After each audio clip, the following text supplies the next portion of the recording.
அருமை பிரகாசம் எனும் நான் நிதியமைச்சர் அருமை பிரகாசம் கடத்தப்பட்ட நிலையில் தமிழக அரசியலில் மாபெரும் திருப்பம்.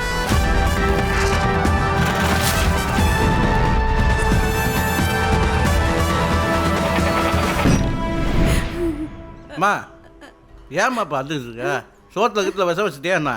அப்பா அப்படிதான்ப்பா சொன்னாரு. நான் திரும்பி வர வரைக்கும் எனக்காக நீ இவ்வளோ பத்திரமா பார்த்துக்க முடியுமா? பார்த்துக்க முடியுமா? முடியாது. வேற லெவல் மாமா நீ. நாங்கள் ஆட்சிக்கு வந்தால் அனைவரது அக்கவுண்டிலும் 7 லட்சம் டெபாசிட் செய்யப்படும். ப்ரோ என்ன சரக்கு ப்ரோ, செம்ம கிசாவா இருக்கு. இந்த பழைய கேங்குக்கும் இவங்களுக்கும் சம்பந்தம் இருக்கு. ஷலோ மாமா படுறா. ஷலோ போற ஷலோ. தப்பு பண்ணிட்டேன் மாமா.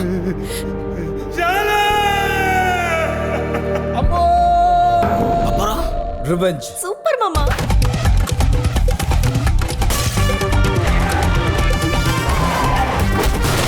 ஓ கண்ணோட ஓட்டுறீங்களா?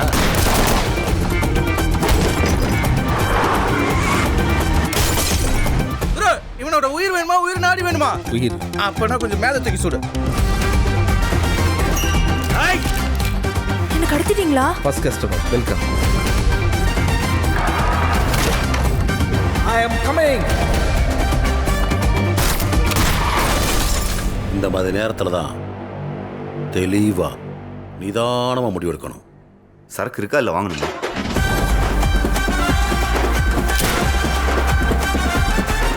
எத்தனை நாளைக்கு தான் கற்பனையில் வாழ்ந்துட்டு இருப்பேன்? பேசாம தூக்கிடலாம் குரு. கல்யாணம் பண்ணிட்டு டேய், நிம்மதியா வாழு. பொண்ணுங்களோட கற்பனையில் தானே நிம்மதியாக வாழ முடியும். கல்யாணம் பண்ணால் நிம்மதியாக வாழவே முடியாது. சூப்பர் மாமா.